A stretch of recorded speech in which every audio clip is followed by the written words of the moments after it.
Consider following my Twitter because these cool people do, but aside from that, let's get straight onto the guides. Torb's primary weapon, the Flaming Hot Cheetos, makes Torb fire rivets every 0.6 seconds, dealing 70 damage per shot and travelling at 70 meters per second alongside a 2-second reload time. Torb can also eject molten metal in short-range shotgun bursts, dealing up to 125 damage per blast every 0.8 seconds, taking up 3 ammo per shot. In terms of knowing when to use either your primary or alternate fire, here's Top 500 Torb player Fury 500 explaining why Torb shotgun should be used as a last resort. Blizzard has nerfed the damage of the shotgun and changed its spread to a star.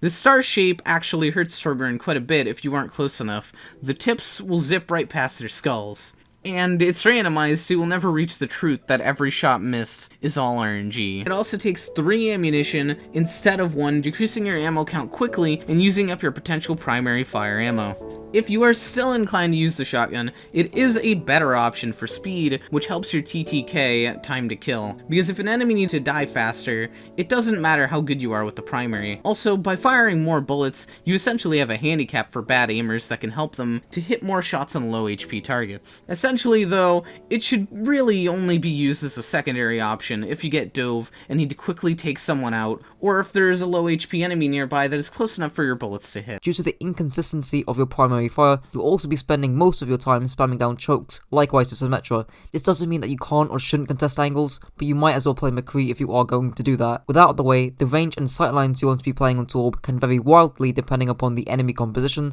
as Sparlow explains here. His range variety, in other words, there is no one range to play with Torb. It's completely dependent on the map, completely dependent on the enemy composition, and really your composition as well. For example, if I'm playing Torb into snipers, I'm playing hyper short angles and basically playing to 1v1 them at close ranges if I can. If I'm playing Torb against like full dive, you're playing a spam hero. You're playing essentially a spam hero at long range. So he's a very flexible hero when it comes to range, a little bit like McCree. Building on that, if you're playing against a long-range sniper composition on a map such as Junkertown First Point Attack, taking the right side flank to utilize shorter sightlines to assassinate snipers instead of playing in their favoured longer sightlines down main. However, up against a more flanker-based composition who have more lethality at shorter ranges, playing longer sightlines is key. For instance, on Havana First Point Attack, swinging wide and not playing in the enclosed room with short sightlines will increase your survivability and decrease their lethality. Aside from that, practicing your accuracy with Torb's primary fire is going to drastically increase the amount of value you receive with him, especially compared to his hit scan counterpart McCree. Torb's first ability, B-Tech Aimbot,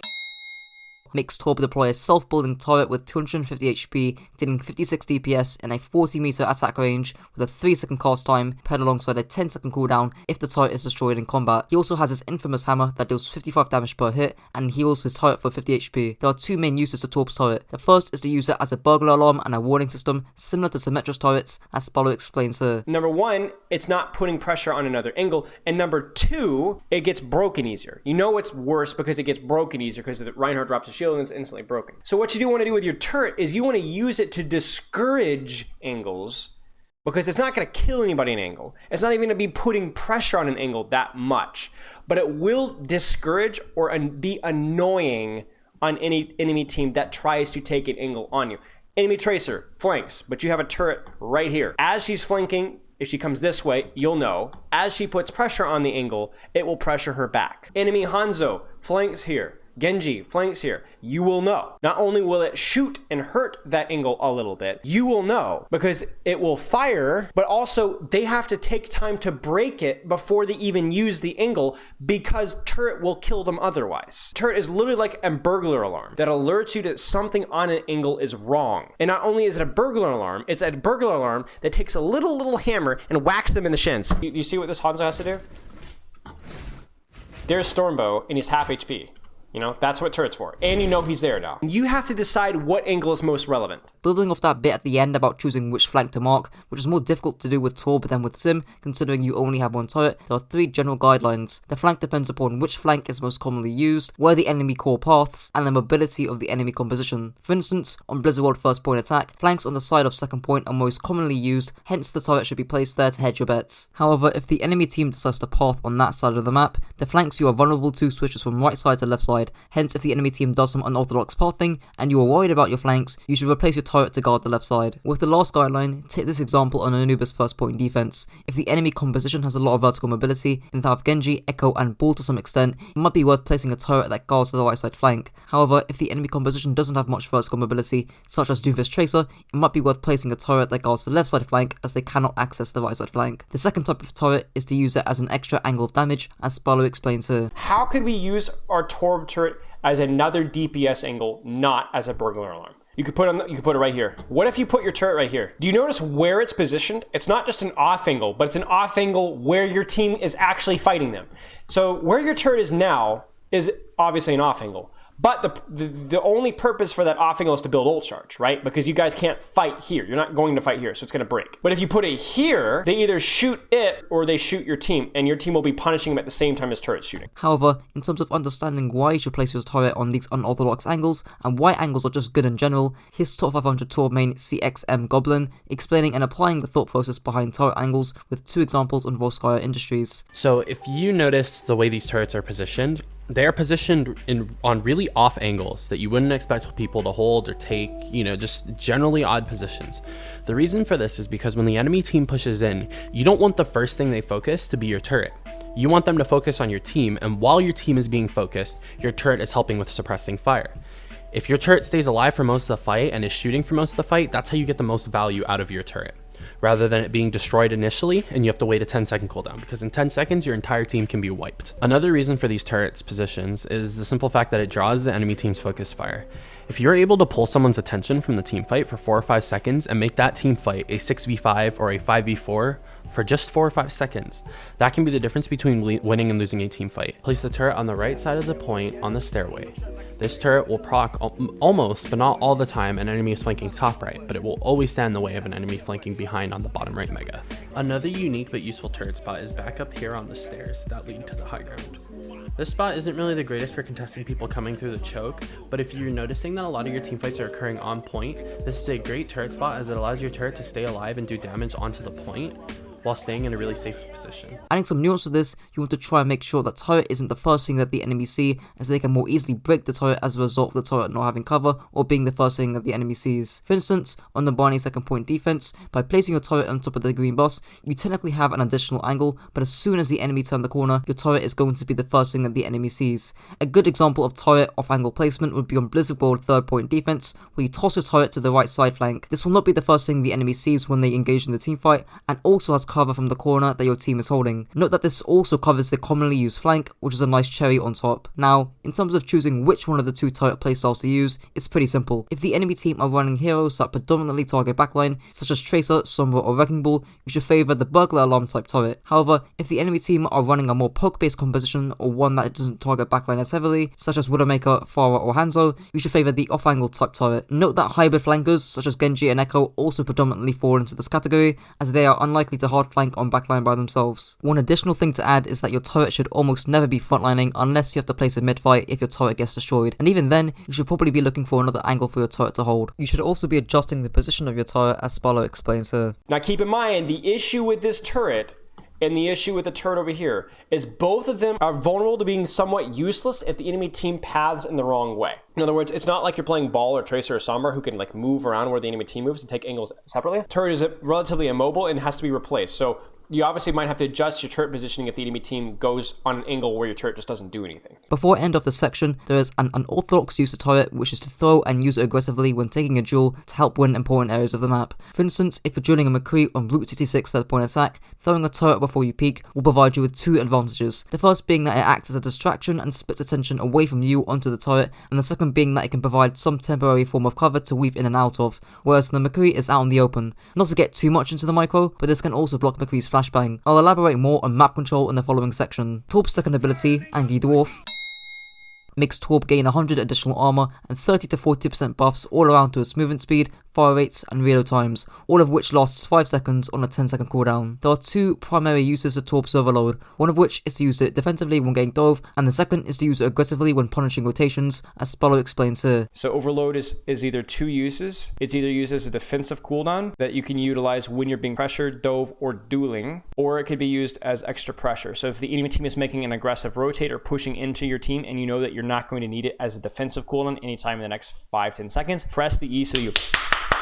right? So you can smack them in the mouth because you do a lot more damage when you're overloaded. A visual example of both of these uses being put into play would be on Temple of Anubis' first point defense, where if the enemy decides to rotate right side, you activate Overload to output additional damage to punish vulnerable targets that may rotate in the open. The enemy composition will normally be a Brawl variation, and you should have Overload by the time the enemy team engages to the right side choke. However, a defensive use of Overload would be to peel off a dive. The enemy composition would normally be a dive variation, and this allows you to punish your enemy Winston or dive tanks, while simultaneously giving you more survivability. Another use of Overload, linking onto the unorthodox use of Torb's turret, is to use it to gain an advantage in duels. For instance, referring back to the Route 66 example, you could pop Overload against this McCree who now needs 6 shots to kill you, whilst you have a slightly increased fire rate, movement speed, ammo capacity, and reload speed over McCree. Do note that you do need to be able to aim your primary fire, which can still be difficult, whereas McCree can easily aim at your circular hitbox and large head hitbox. Torb's ultimate, funny demonetized innuendo, makes Torb create pools of molten slag that deal 160 DPS to normal enemies, or 250 DPS against enemies with armor. You have 5.5 seconds to deploy a molten core, and the pools last for 10 seconds apiece. In terms of usage, there is one primary use of molten core, which is to zone and take space. This can commonly take the form in shooting your molten core behind the enemy team, so when your team pushes in, the enemy team are forced to back up into your molten core. For instance, on Rialto first point attack, you could push past this corner by shooting your molten core behind the enemy core, so they have to quickly back up before they take too much damage from your molten core. Alternatively, and what I think is an incredibly potent use of Torb's ultimate, is to not just deny the space that happens with the frontline fight, but to zone the very important areas of the map around the frontline fight. This can commonly take the form of high grounds and or flanks. For instance, on King's third point attack, you could zone both sets of high ground as well as the right side flank, infamous for Road Dogs taking when going for a hook off the map. On Burgular's second point attack, you could zone the majority of the high ground with your molten core, forcing backline squishies to play a more conservative angle. You could even do this in the Route 66 example mentioned throughout. Lastly, you ideally want to tie molten core in mid-fights, as Spallo explains here. Ultimate usage is 100% mid-fight. 100% mid-fight. It doesn't have to be like, okay, we've already lost somebody, but like the fight commits, 3, 2, 1, Torb. Because it is very easy to kite out, very easy to play around, and it takes a little bit of setup, so you don't want to wait too long. Moving on to the positional, playstyle, and compositional section of the guide. In Brawl, you're essentially playing a spam hero, and due to your anti-dive capabilities, I wouldn't shy away from taking hard flanks as long as you can aim your shots. For instance, on Lijiang Control Center retake, going coast side and utilizing your turret as another angle of damage will put a lot of pressure on the enemy team, and because you have stronger anti-dive capabilities over someone like a McCree, you should be able to withstand a solo diva marking you. However, if you can't aim on Torb, I'd stick to playing a conservative spam hero that takes well-timed soft flanks when your core pushes in. Here's a visual example on Lijiang Night Market retake, where my McCree fails to time his pressure with his Reinhardt, and the same applies with Torbjorn. See here, soon as Ocean Slang gets bubbled, where's the angle? McCree should be here. Where's McCree? Where is he? Completely synced. Completely synced. And if McCree was here, look how much attention the Reinhardt is baiting. All 6 players are looking at the Reinhardt right now. This McCree can turn this corner, potentially 2 shots to him. At least it's like 3, maybe 4 shots because of the Inspire and the AoE healing. But you pair this angle with a McCree, Lucio, and even a high charge Zarya, you're killing at least a squishy hero. And this is how you play Brawl. Reinhardt goes in, crush strikes. Again, where's the angle? Now Ocean Stand backs out, and now Kree and Mei push in. Desynced.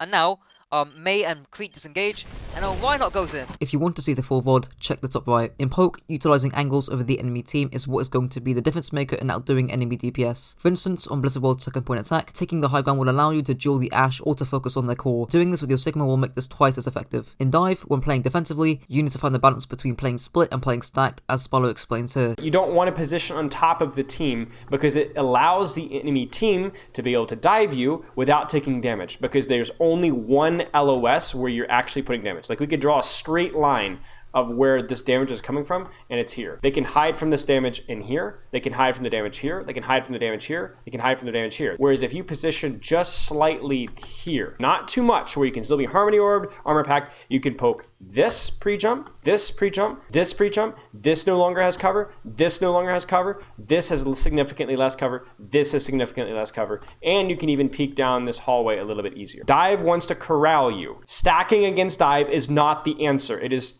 being being in positions where you can peel for each other, but you can poke out, dive before the fight happens. So you don't want to be isolated, but you don't want to be stacked. In dive, when playing aggressively, you want to find an angle and a sightline onto your kill box. For instance, on Route 66 first point attack, you have an angle and a sightline onto where your team is diving on. Another small thing to add is that if the enemy team decides to rally in response to your dive, you could use Molten to punish them as long as you're within range.